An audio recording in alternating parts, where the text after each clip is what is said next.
Master Chen Wu had dedicated 43 years of his life to the ancient art of karate.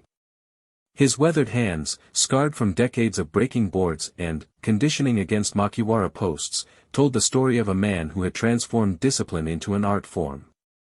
At 62 years old, he moved with the fluid grace of someone half his age, every step deliberate, every gesture purposeful. The invitation had arrived 3 weeks earlier, written on cream-colored paper with the royal seal embossed in gold. The Kingdom of Valdoria was hosting its first International Cultural Exchange Festival, and Master Chen had been personally selected to represent traditional martial arts from his homeland. It was an honor that took his breath away. In 4 decades of teaching, he had never imagined he would set foot inside a royal palace, let alone demonstrate his life's work before nobility. Master Chen spent those 3 weeks preparing like never before.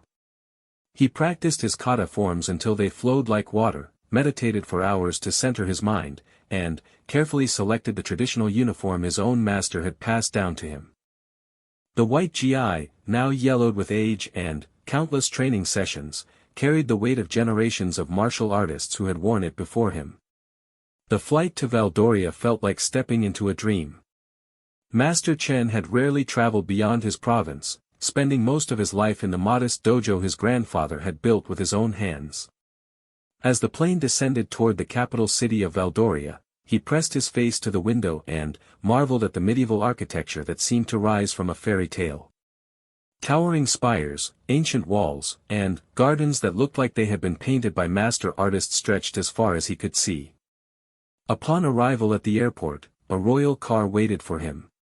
The driver, wearing a crisp uniform with the royal crest, greeted him with formal respect and loaded his simple luggage into the trunk.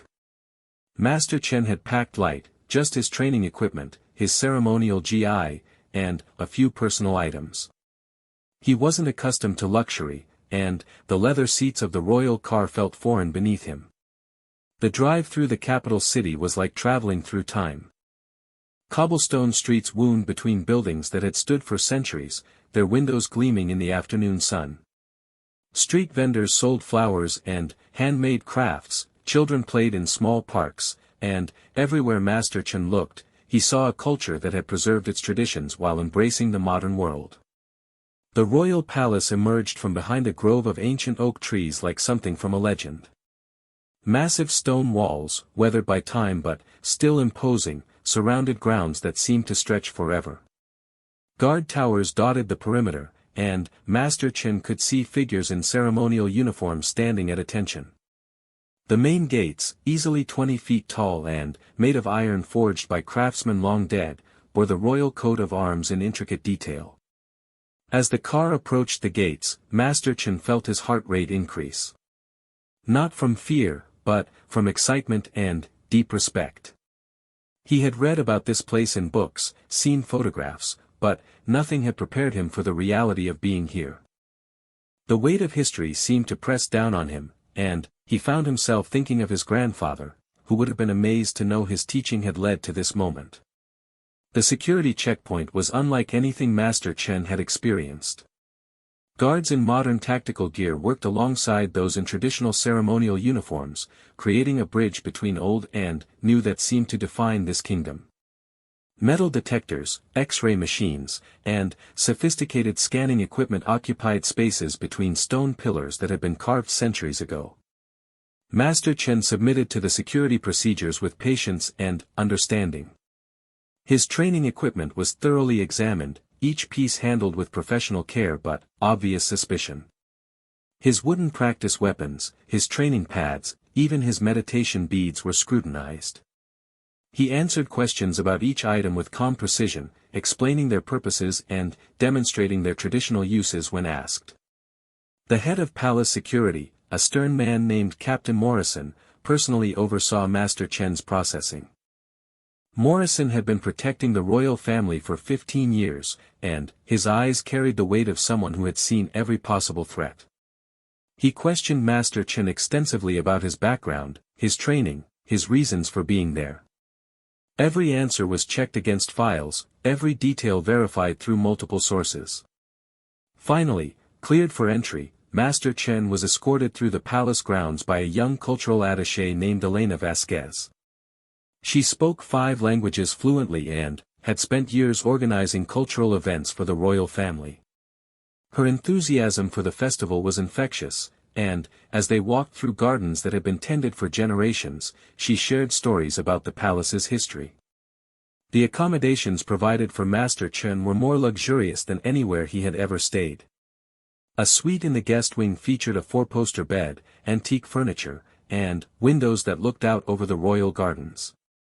Fresh flowers had been placed on every table, and a basket of local delicacies waited by the window. Master Chen set his few possessions carefully on the ornate dresser, feeling like an intruder in such opulence. That evening, there was a welcoming dinner for all the cultural exchange participants. Master Chen found himself seated between a renowned painter from France and a classical musician from Japan. The conversation flowed in multiple languages, with translators helping bridge gaps when necessary. The dining hall itself was breathtaking.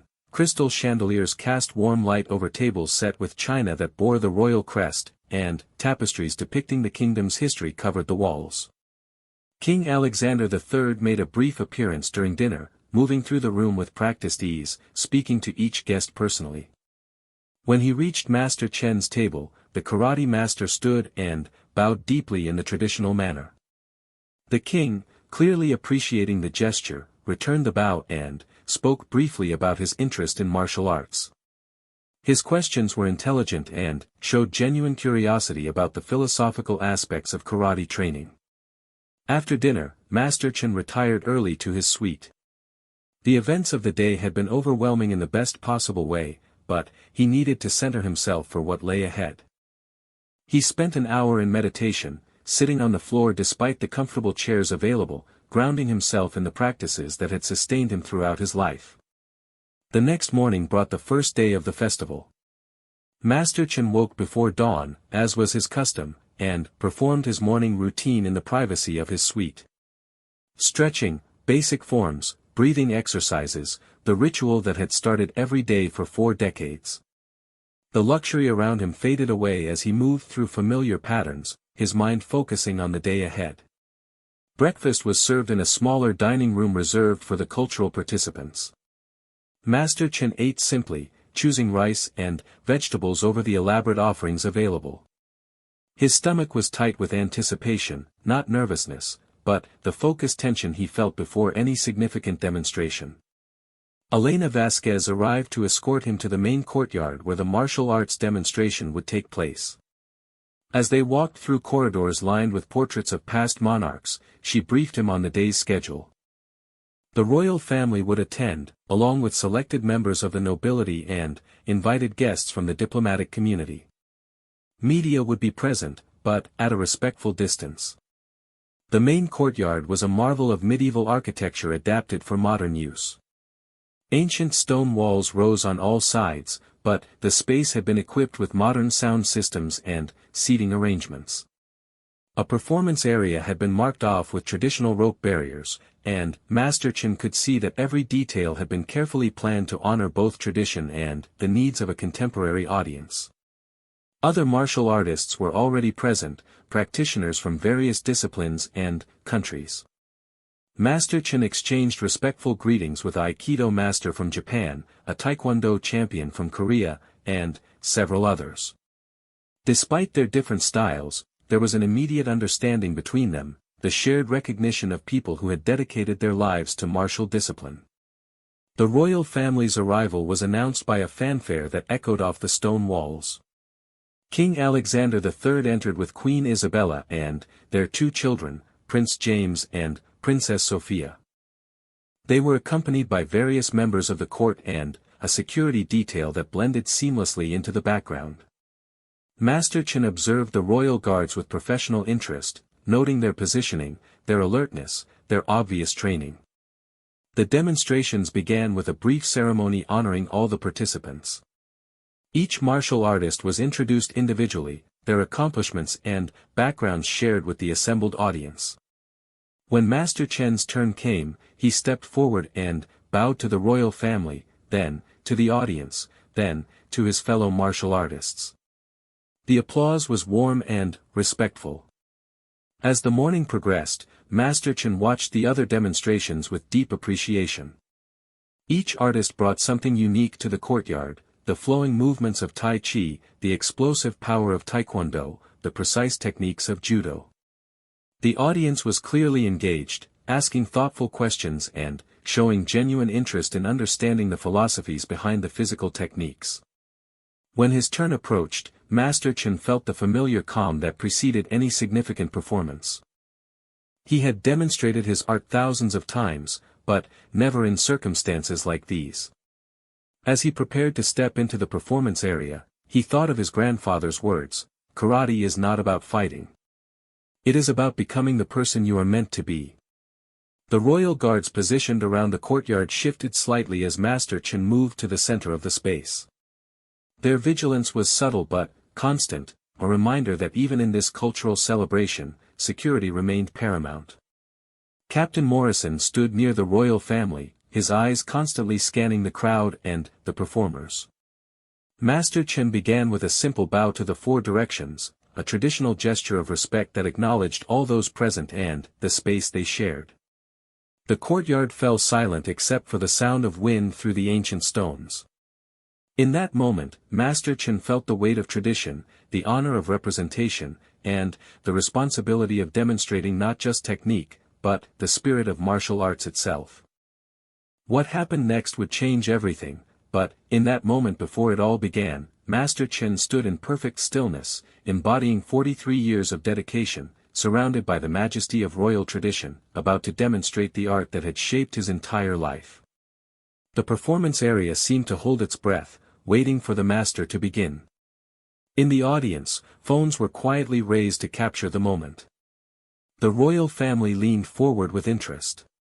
Guards maintained their professional vigilance. And Master Chen, centered in his own being, prepared to show the world what a lifetime of martial discipline could create. The stage was set for something unprecedented. Master Chen began his demonstration with the ancient kata known as peaceful warrior, a form that told the story of conflict resolved through wisdom rather than violence. His movements flowed like water, each technique precise yet graceful, embodying decades of refinement. The audience watched in mesmerized silence as he transitioned from defensive stances to offensive strikes, his weathered body moving with the fluidity of a much younger man. The royal family was visibly impressed. King Alexander leaned toward Queen Isabella, whispering something that made her nod appreciatively. Prince James, barely 14, sat on the edge of his seat, clearly fascinated by the display of controlled power.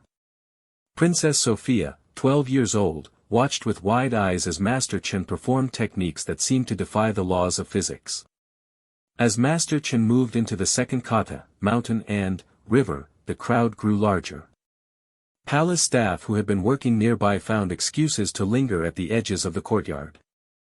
Diplomats and nobles who had been engaged in conversation fell silent, drawn to the hypnotic quality of the performance. Even the royal guards, trained to maintain constant vigilance, found their attention captured by the martial artist's skill. Captain Morrison, however, never lost focus on his primary responsibility. His eyes swept continuously across the crowd, checking faces against his mental database of potential threats, monitoring body language for signs of unusual behavior, coordinating silently with his team through nearly invisible earpieces. The cultural festival presented unique security challenges: larger crowds, relaxed protocols, international visitors who hadn't undergone the same level of screening as typical palace guests. The third kata Master Chen performed was called Lightning Strike. Unlike the flowing movements of the previous forms, this one showcased explosive power and lightning-fast techniques. His hands moved so quickly they blurred, his feet struck the ground with controlled force that produced sharp cracks that echoed off the stone walls. The demonstration of breaking techniques came next: wooden boards that splintered under perfectly placed strikes, concrete blocks that crumbled beneath iron-hard knuckles. Young Prince James jumped to his feet and applauded enthusiastically after a particularly impressive break. His spontaneous reaction drew smiles from the audience and a gentle gesture from his father to sit back down. The prince complied but continued to lean forward eagerly, clearly hoping to see more spectacular techniques. It was during the fourth kata that everything changed. Master Chen was performing Defender of Justice, a complex form that simulated defending against multiple attackers from all directions. The kata required him to move in a large circle, spinning and striking at imaginary opponents who approached from every angle. His movements carried him closer to the edge of the performance area, toward where the royal family sat in their ornate chairs. At precisely the same moment, a photographer from the palace's official media team was adjusting his position to capture a better angle of Master Chen against the backdrop of the ancient walls. The photographer, Marcus Webb, had been documenting royal events for 8 years and knew the protocols. However, in his enthusiasm to capture the perfect shot of the martial arts demonstration, he stepped slightly outside the designated media area. The confluence of these two movements created a perfect storm of misunderstanding. As Master Chen spun to face what would have been an attacker approaching from his left, he found himself looking directly at Marcus Webb, who at that exact moment was raising his camera and stepping forward. In the heightened state of consciousness that came with performing advanced kata, where the mind fully inhabited the scenarios being demonstrated, Master Chen's body responded with trained instinct. The strike was launched before conscious thought could intervene. 43 years of muscle memory, honed by countless hours of practice, engaged automatically. Master Chen's hand shot forward in a perfect reverse punch, aimed directly at what his kata-focused mind perceived as a threat approaching the defended space. The punch stopped exactly 1 inch from Marcus Webb's chest. Master Chen's control was absolute. Despite the explosive power behind the technique, despite the split-second timing, despite the complete commitment of his entire body to the strike, he stopped it with millimeter precision. The photographer felt the wind from the punch through his shirt, saw the knuckles that could shatter concrete hovering motionless just inches from his heart. For a moment that lasted an eternity, nobody moved. Then, the royal guards exploded into action. The response was instantaneous and overwhelming. 12 highly trained security personnel converged on Master Chen's position from all directions. Captain Morrison's voice cut through the air like a blade, coordinating the response through his radio. Code Yellow. Possible threat in the demonstration area. Secure the royal family. Lock down the courtyard. Master Chen, suddenly, aware of what had happened, immediately raised his hands and stepped back from the photographer. His face showed confusion and concern, but the guards weren't interested in reading expressions. They had witnessed what appeared to be an unprovoked attack on a member of the palace staff, mere feet from the royal family. Down on the ground. Now. The command came from multiple voices simultaneously. Master Chen, understanding the gravity of the situation even if he didn't fully comprehend how it had occurred, slowly lowered himself to his knees, then, to his stomach, his hands clearly visible and motionless. The royal family was surrounded by their personal security detail and quickly moved toward the palace's secure entrance. King Alexander paused at the doorway, looking back toward the courtyard with obvious confusion and concern. Queen Isabella ushered their children ahead while glancing over her shoulder at the scene unfolding behind them. Marcus Webb stood frozen, his camera still in his hands, trying to process what had just happened. The other cultural exchange participants watched in shock as the peaceful demonstration transformed into what looked like a terrorist incident. The Aikido master stepped forward as if to speak on Master Chen's behalf, but was immediately directed back by palace security. Within minutes, the courtyard was cleared except for security personnel, Master Chen, and the photographer. Additional guards arrived, including members of the kingdom's elite protection unit. The festival's other activities came to an abrupt halt as the entire palace went into lockdown mode. Captain Morrison approached Master Chen carefully, his hand resting on his sidearm. "Sir, you need to remain completely still. Do not move unless instructed. Do you understand English?" Master Chen, his face pressed against the ancient stone, replied in careful English, "Yes, I understand. I am very sorry. This was mistake. I was not attacking. "We'll determine that during questioning," Morrison replied. "Right now, you're being detained for assault on a member of the palace staff and threatening behavior in the presence of the royal family." Elena Vasquez arrived breathless, having run from another part of the palace when she heard the emergency announcements. She spoke rapidly with Captain Morrison, explaining Master Chen's background, his invitation to the festival, his impeccable reputation. Morrison listened but remained unmoved. His priority was security, not cultural understanding. As Master Chen was carefully searched and handcuffed, he experienced a surreal disconnection from reality. Hours earlier, he had been an honored guest, representing his country's martial traditions before royalty. Now he found himself treated as a potential assassin, his life's work reduced to evidence of dangerous intent. The irony was crushing. Karate had taught him control above all else. The very technique that had nearly caused the incident was actually proof of his mastery. Any lesser martial artist would have completed the strike before realizing the situation. Master Chen's ability to stop the punch demonstrated exactly the kind of discipline and restraint that define true martial arts. But, in a world where split-second decisions meant the difference between life and death for protected individuals, explanations about martial arts philosophy carried little weight. The guards had seen what looked like an unprovoked attack, and they had responded according to their training and protocols. Marcus Webb finally found his voice. "Wait, I don't think he was actually attacking me. I stepped into his space while he was doing his routine. He stopped the punch. He could have hit me but he didn't." Captain Morrison noted the photographer's statement but made no immediate response. The investigation would sort out the details, but his immediate responsibility was securing the area and ensuring no further threats existed. As Master Chen was escorted toward the palace's security office, he caught a glimpse of the other cultural exchange participants watching through windows. Their faces showed confusion, sympathy, and worry. The Aikido master pressed against the glass, clearly wanting to help but unable to intervene in palace security matters. The walk through the palace corridors was like traveling through a nightmare version of the fairy tale he had entered just days before.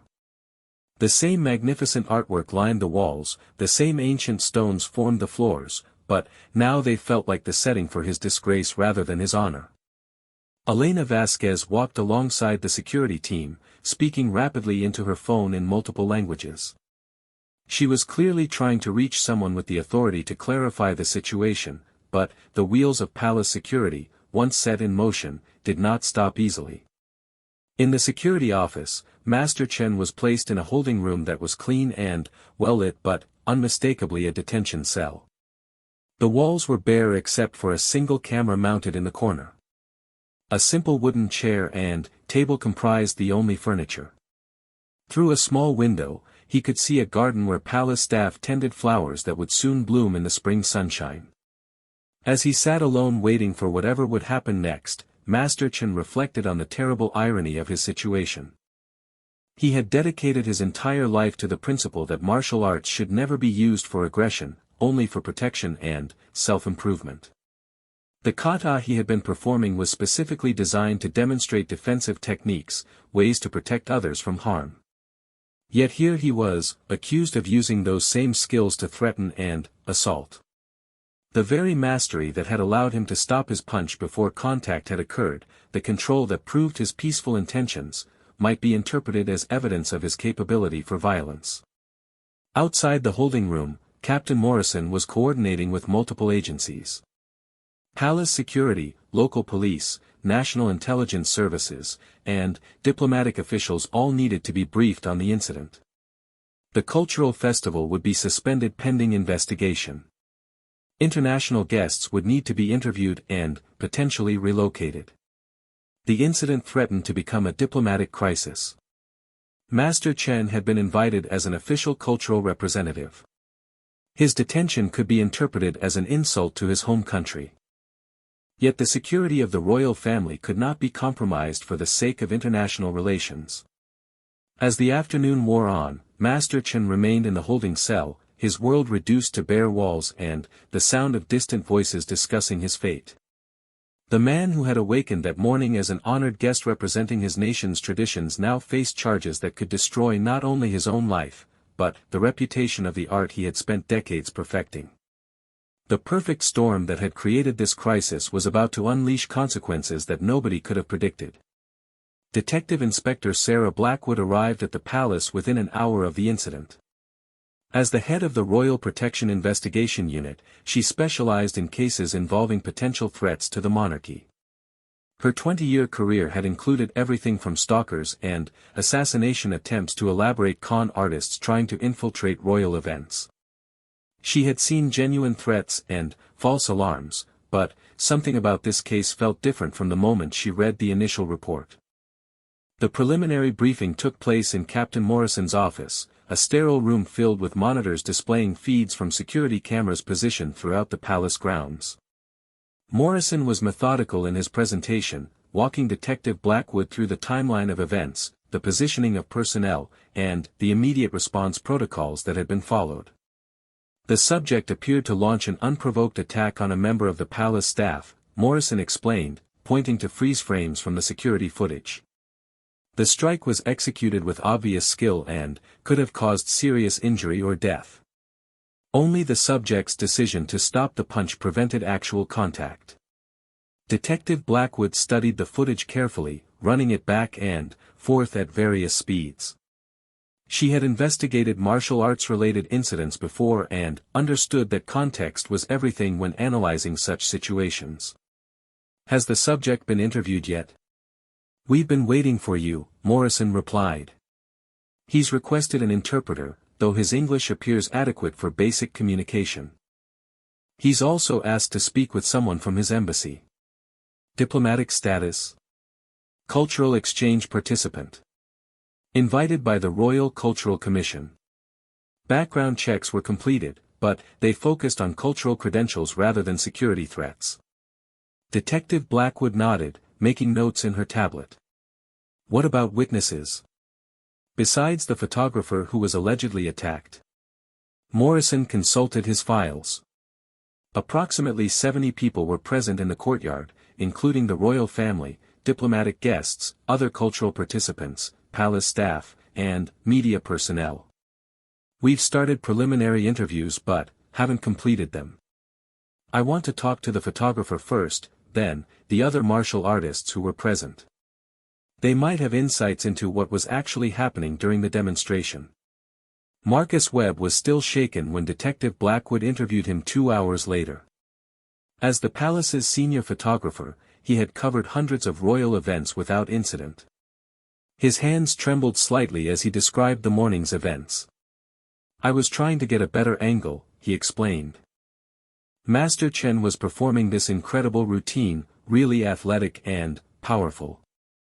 I wanted to capture him with the palace architecture in the background. I know I stepped out of the designated media area, but I've done that before for important shots. Detective Blackwood leaned forward. "Describe exactly what happened when Master Chen appeared to attack you." Marcus paused, clearly trying to recall precise details. He was spinning around, like he was fighting multiple opponents who weren't there. It was part of his routine, very theatrical and impressive.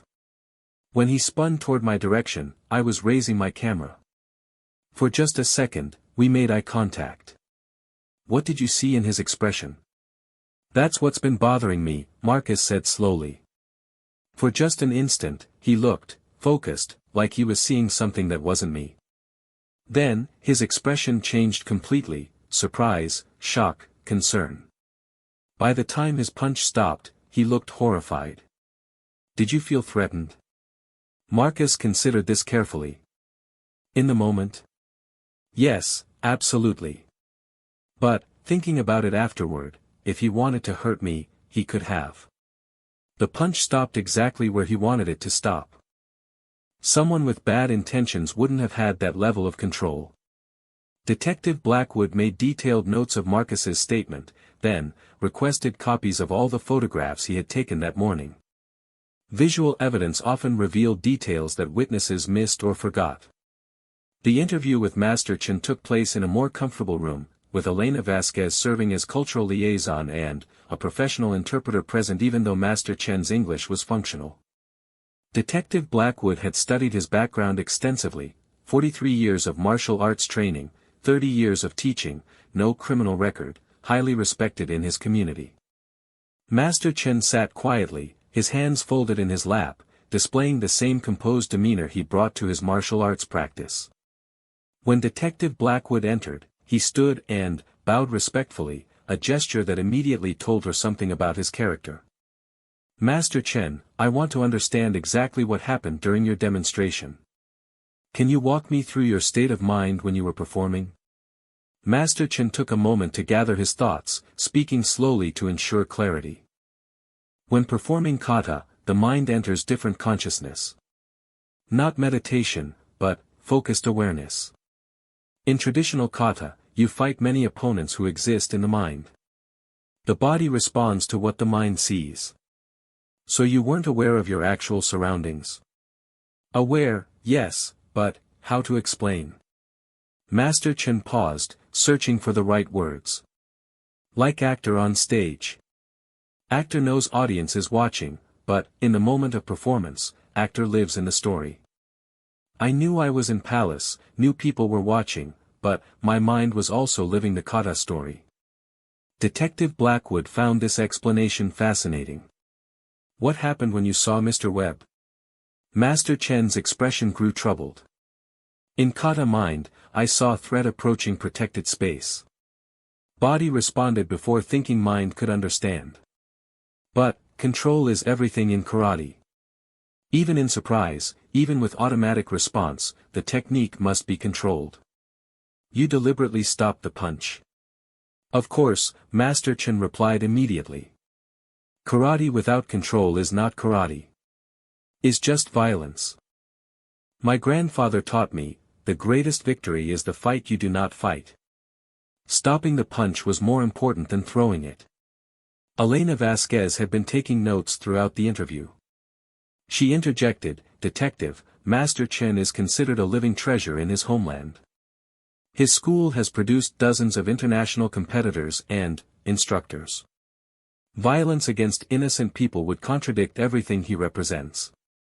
Detective Blackwood spent the next several hours interviewing other witnesses. The patterns that emerged painted a complex picture of the incident. The other martial artists confirmed that Master Chen's behavior was consistent with advanced kata performance, the intense focus, the response to imaginary opponents, the circular movement pattern that had brought him close to the audience area. Dr. Yuki Tanaka, the Aikido master who had been scheduled to perform after Master Chen, provided particularly valuable insight. What I witnessed was not an attack, she stated firmly. Master Chen was demonstrating defender of justice, kata. I have seen this form performed many times. The movement that appeared aggressive was actually a defensive technique, a counterstrike against an imaginary attacker approaching from the side. But, he was moving toward Mr. Webb, not away from him, Detective Blackwood pointed out. In the kata scenario, Master Chen was protecting someone behind him, Dr. Tanaka explained. The royal family was behind him. In his mind, he was defending them from a threat. When he saw Mr. Webb moving toward that space, his trained response was to intercept. This perspective was corroborated by Dr. Kim Lee-sung, the Taekwondo champion from Korea. Master Chen's technique was textbook perfect for a controlled demonstration. If he had intended harm, the strike would have been different, lower, more committed, impossible to stop. What I saw was a master displaying absolute control under pressure. As the day progressed, Detective Blackwood reviewed security footage from multiple angles. The visual evidence supported the martial artist's interpretations. Master Chen's movements were consistent throughout his performance until the moment he encountered Marcus Webb. His immediate reaction afterward, the shock, the stepping back, the raised hands, suggested genuine surprise rather than calculated aggression. Captain Morrison remained skeptical when Detective Blackwood shared her preliminary findings. Regardless of his intentions or his martial arts philosophy, he launched a strike that could have seriously injured or killed a member of our staff, mere feet from the royal family. The potential for harm was real. But, the actual harm was zero, Detective Blackwood countered. And, the evidence suggests that the lack of harm wasn't accidental, it was the result of precisely the kind of control and discipline that his background would predict. The diplomatic implications were escalating. Master Chen's embassy had been notified and was sending a senior cultural attaché. The media had gotten wind of the incident, though details remained sketchy. Early reports described a martial arts demonstration gone wrong, and security concerns at the palace, but the full story hadn't yet reached the public. King Alexander III requested a private briefing that evening. Detective Blackwood, Captain Morrison, and the palace's legal counsel met with the monarch in his private study. The room was lined with books, comfortable chairs arranged around a fireplace, portraits of past kings watching from the walls. "I want to understand what really happened today," the king said without preamble. "Master Chen impressed me during dinner yesterday. His demeanor, his responses to questions, his obvious respect for tradition, none of that suggested someone who would attack innocent people." Detective Blackwood presented her findings systematically.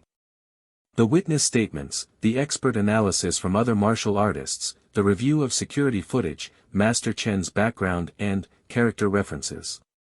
The evidence painted a picture of a tragic misunderstanding rather than a deliberate assault. "The question we face," she concluded, "is whether we're dealing with a criminal matter or a cultural miscommunication that happened to occur in a high-security environment." Captain Morrison presented the counter-argument. "Your Majesty, regardless of intentions, a potential weapon was deployed near your family. Our protocols exist to prevent harm, not to analyze it after the fact. From a security perspective, the threat assessment remains valid." King Alexander listened to both perspectives carefully.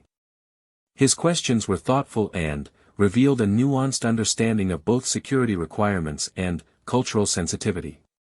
Finally, he spoke. "I'm inclined to believe that Master Chen meant no harm. However, Captain Morrison's security concerns are also valid.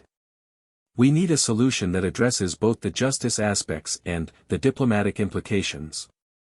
The legal counsel had been quiet throughout the discussion. Now she spoke up. "We have several options, ranging from formal charges to complete dismissal. However, there's also the possibility of alternative resolution, something that acknowledges the seriousness of what occurred while recognizing the unique circumstances."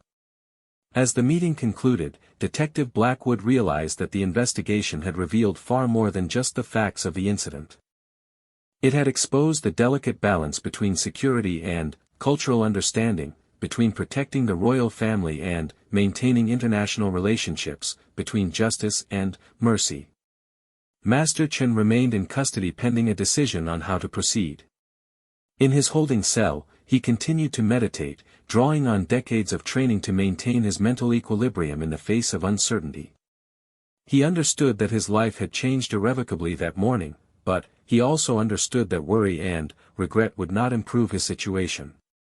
Outside, the wheels of justice, diplomacy, and palace protocol continued to turn, each seeking a resolution that would satisfy multiple competing interests. The investigation had revealed the truth of what happened, but the truth, as it turned out, was only the beginning of the story. The morning of the third day brought unprecedented activity to the palace.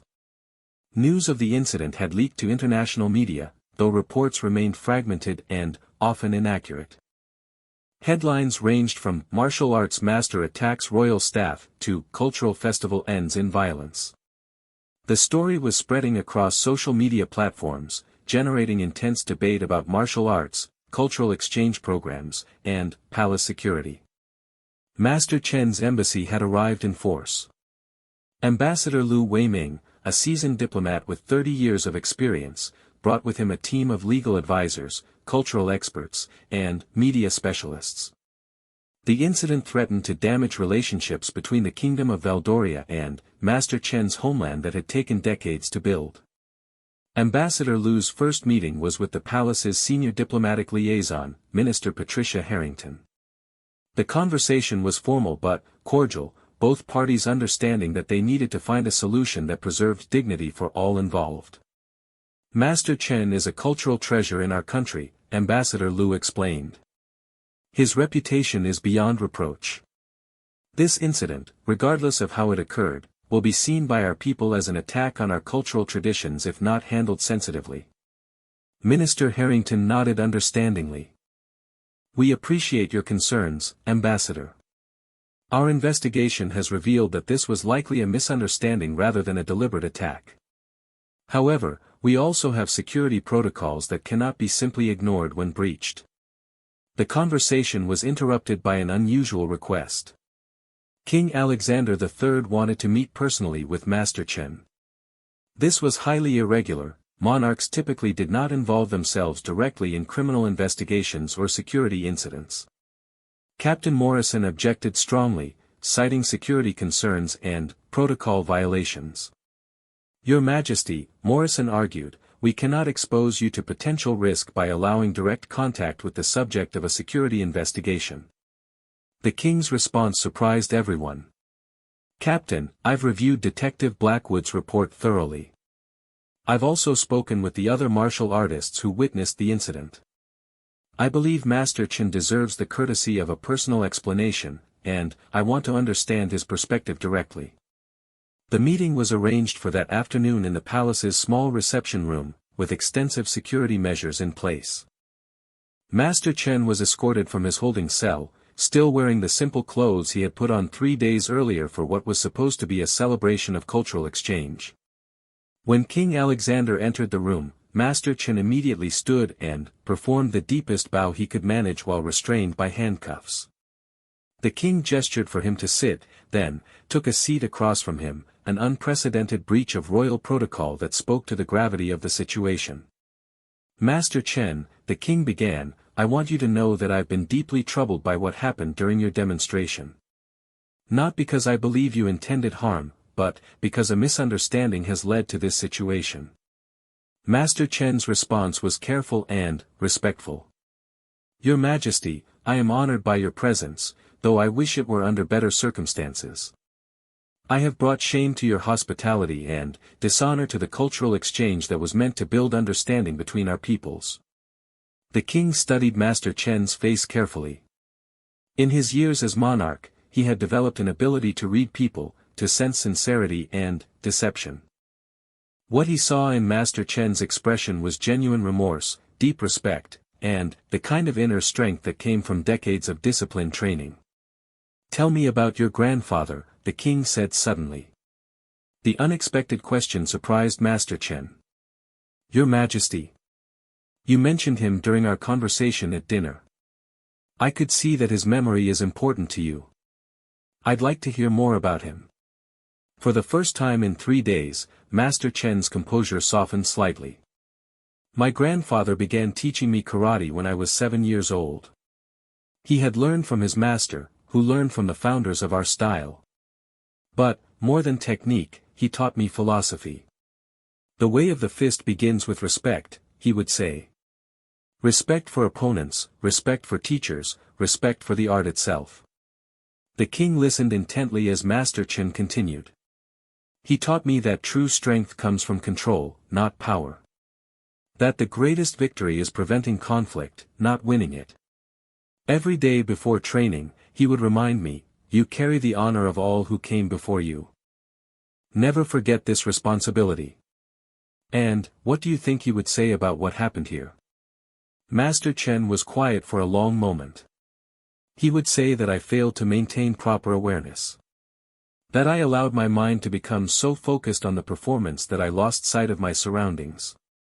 He would be disappointed, not in my technique, but in my judgment. The conversation continued for nearly an hour. The king asked about Master Chen's teaching, his philosophy, his understanding of the incident. With each exchange, it became clearer that they were dealing with a man of genuine character who had found himself in an impossible situation through no malicious intent. When the meeting concluded, the king made an announcement that shocked everyone present. I believe Master Chen is exactly what he appears to be, a martial artist of exceptional skill and impeccable character who became trapped in a moment of misunderstanding. However, I also understand that our security protocols exist for good reason and cannot be dismissed lightly. Captain Morrison braced himself for what sounded like criticism of his handling of the situation. Therefore, the king continued, I am proposing an unprecedented solution. The proposal was unlike anything in the kingdom's legal history. Master Chen would be released from criminal custody but would remain at the palace as a guest under supervised conditions. During this time, he would work with palace security to develop new protocols for cultural events that balanced security needs with cultural sensitivity. More surprisingly, the king requested that Master Chen provide personal martial arts instruction to the royal protection detail. If we're going to host cultural exchanges involving martial arts, our security personnel should understand these disciplines well enough to distinguish between performance and genuine threat.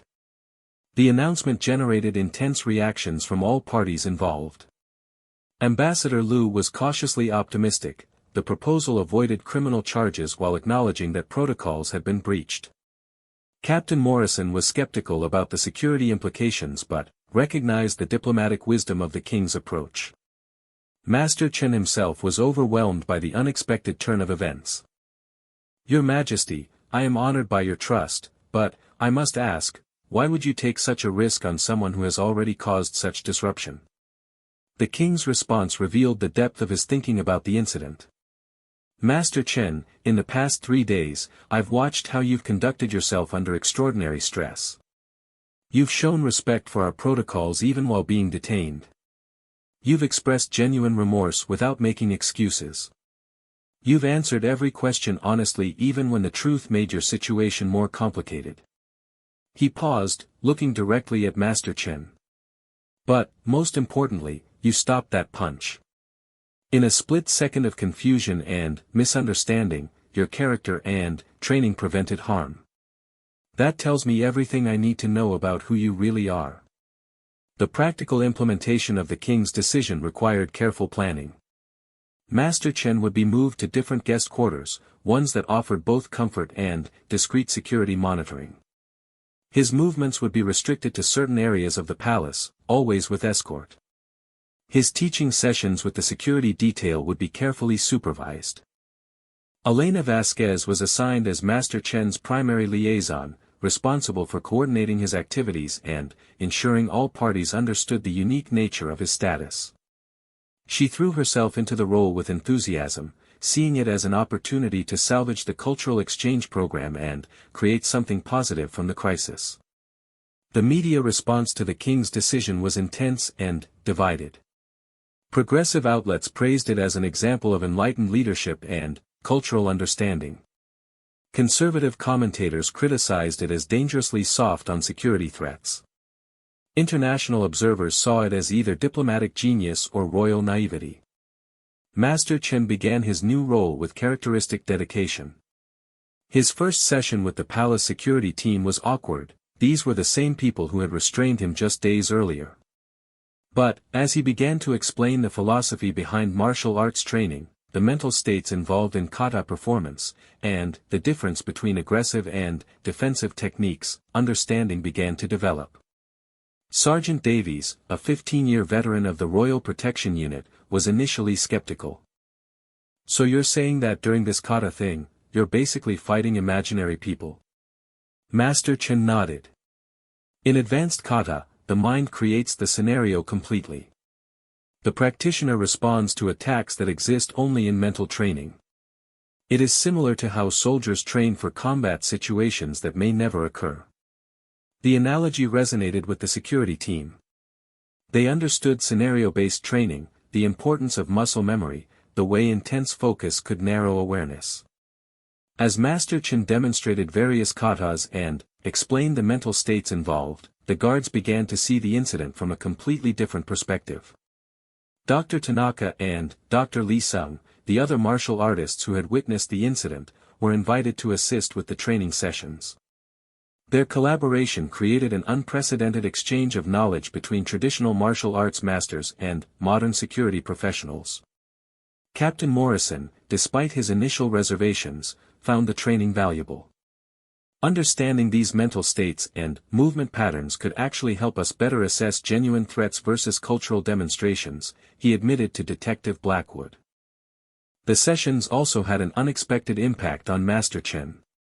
Working with the security team, explaining his art to people whose profession was protection rather than tradition, forced him to articulate aspects of karate philosophy that he had always understood intuitively but never verbalized clearly.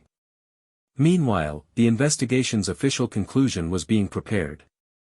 Detective Blackwood's final report would recommend no criminal charges, citing the evidence of Master Chen's character, the testimony of expert witnesses, and the lack of harmful intent. However, the report would also recommend enhanced security protocols for future cultural events. The diplomatic implications continued to evolve.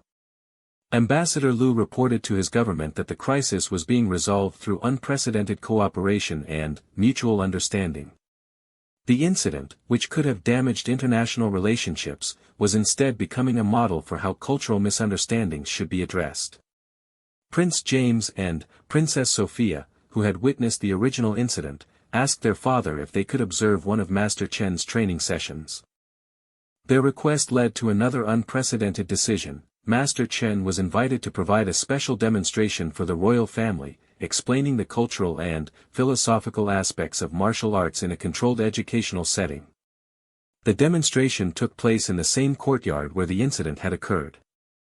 This time, Master Chen performed with full explanation, describing each movement, explaining the mental states, demonstrating the difference between performance and practical application.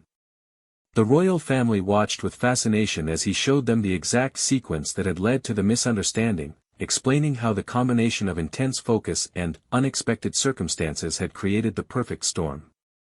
The lesson, Master Chen concluded, is that even the most disciplined mind can be surprised by unexpected circumstances. But, discipline means that even in surprise, we maintain control and prevent harm. King Alexander nodded thoughtfully. It seems to me that this entire incident has taught us all valuable lessons about assumptions, understanding, and the importance of looking beyond surface appearances. As the demonstration concluded, everyone present understood that they had witnessed something remarkable, not just martial arts instruction, but a transformation of crisis into opportunity, of misunderstanding into deeper comprehension. The decision that had shocked everyone was proving to be exactly the right choice, though its full impact was yet to be revealed. 6 months after the incident that could have destroyed his life, Master Chen stood once again in the royal courtyard. This time, however, he wasn't alone. Beside him stood 12 members of the Royal Protection Detail, each wearing a modified training uniform that combined traditional martial arts styling with modern tactical considerations. What had begun as a crisis had evolved into something unprecedented in the kingdom's history. The transformation hadn't been immediate or easy. Those first weeks following the king's decision had been filled with tension, uncertainty, and careful navigation of uncharted territory. Master Chen's status as neither prisoner nor fully free guest created unique challenges that required constant improvisation and adaptation. The initial training sessions with the security team had been stilted affairs. The guards struggled to see beyond the man who had attacked their colleague, while Master Chen worked to overcome his own feelings of shame and displacement. Elena Vasquez served as mediator, translator, and cultural bridge, helping both sides understand perspectives that seemed incomprehensible to the other. Breakthrough came during the 4th week, when Sergeant Davies volunteered to participate in a controlled sparring exercise. Davies was a former military combat instructor, confident in his abilities and skeptical of what he saw as fancy dancing. Master Chen, recognizing the challenge implicit in Davies' volunteer status, accepted the invitation to demonstrate practical applications. What followed was a revelation for everyone present. Master Chen moved with the same fluid grace he had displayed during his original demonstration, but now his movements were clearly practical rather than ceremonial. Davies, despite his training and obvious strength, found himself consistently off balance, unable to land strikes, neutralized by techniques that seemed to require no effort. More importantly, Master Chen's control was absolute. Every technique stopped precisely where it needed to stop. Every hold was firm enough to demonstrate effectiveness but gentle enough to avoid injury. Every movement showed respect for his training partner while clearly displaying the devastating effectiveness of properly applied martial arts. "I've been doing this for 15 years, Davies said afterward, breathing heavily and, obviously impressed. "I thought I understood hand-to-hand combat. That was like nothing I've ever experienced." The demonstration marked a turning point in the relationship between Master Chen and the security team. Respect replaced suspicion. Professional interest overcame personal grudges. The guards began to understand that they were learning from someone whose skills transcended anything in their previous experience. As word of the training sessions spread throughout the palace, unexpected requests began arriving. Kitchen staff wanted to learn meditation techniques for managing stress during major events. Administrative personnel asked about breathing exercises for maintaining calm under pressure. Even senior palace officials inquired about philosophical approaches to conflict resolution. Master Chen found himself becoming an unofficial counselor and teacher to a wide range of palace employees. His gentle manner, combined with obvious wisdom earned through decades of discipline, made him someone people naturally turned to for advice. The man who had arrived as a cultural demonstrator was evolving into something far more significant. The media attention surrounding the incident gradually shifted from sensational headlines to thoughtful analysis of the innovative approach being taken to resolve the crisis. Documentary filmmakers requested access to the training sessions. Academic researchers wanted to study the integration of traditional martial arts with modern security protocols. King Alexander, observing the positive developments, made another unprecedented decision. He invited Master Chen to establish a permanent cultural and training center within the palace grounds. The center would serve multiple purposes: training facility for security personnel, cultural education center for staff and visitors, and symbol of the kingdom's commitment to international understanding. The proposal required careful consideration from all parties. Master Chen's homeland had been watching the situation closely, prepared to support their citizen while maintaining diplomatic relationships. The idea of a permanent cultural center appealed to them as both an honor to Master Chen and a valuable foothold for ongoing cultural exchange. For Master Chen personally, the decision was agonizing.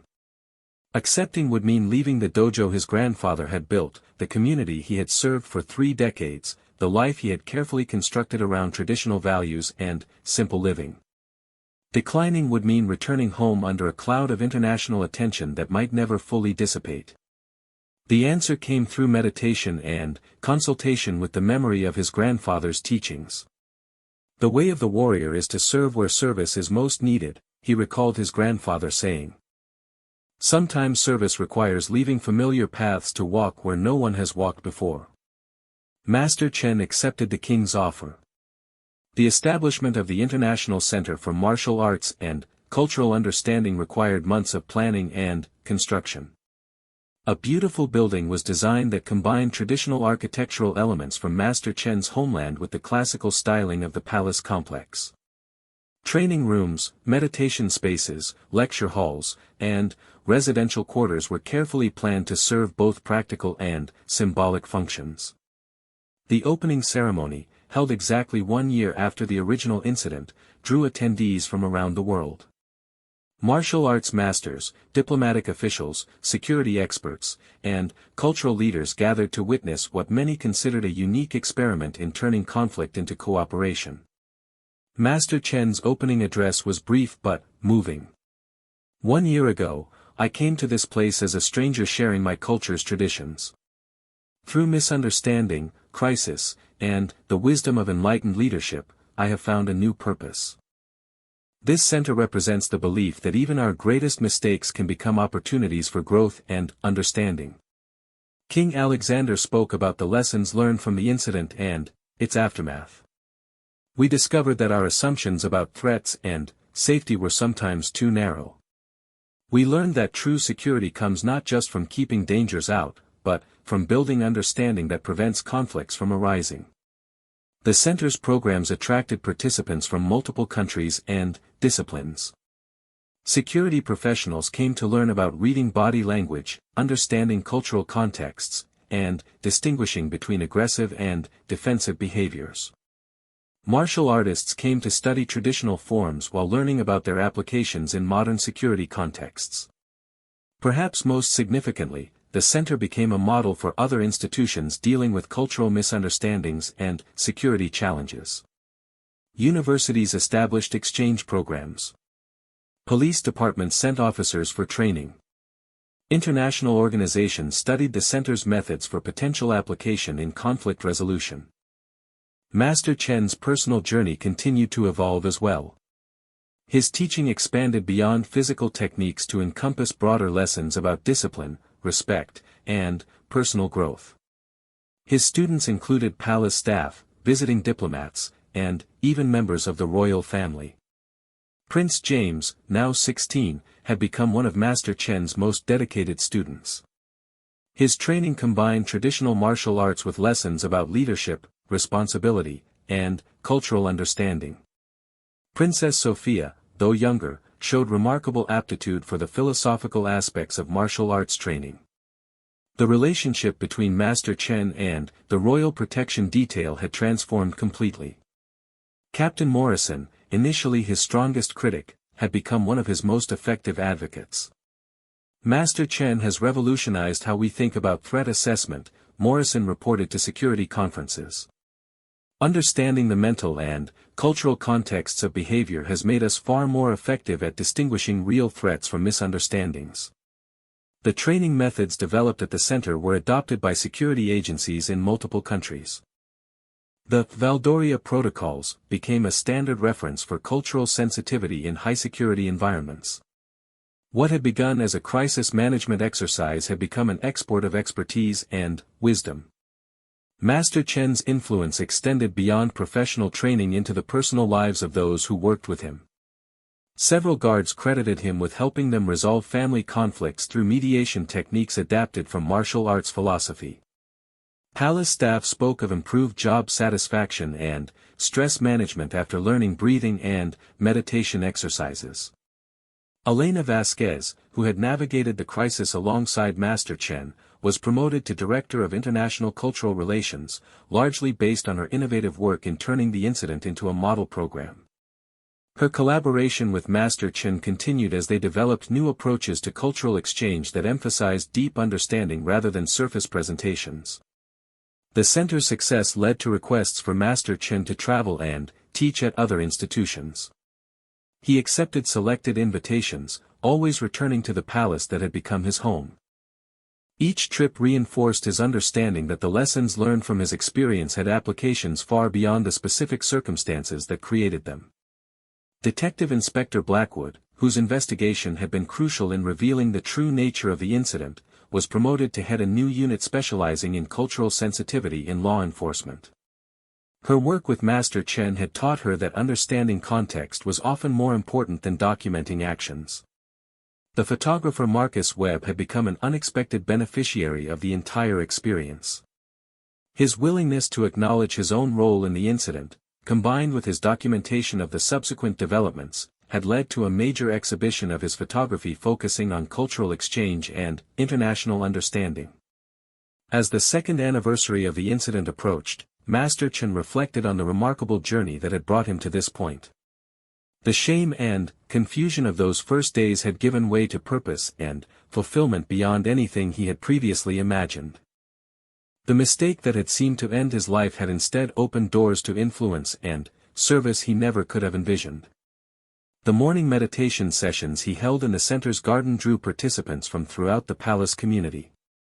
As he led them through breathing exercises and philosophical reflection, Master Chen understood that his grandfather's teachings had found their way to places and people the old master never could have imagined.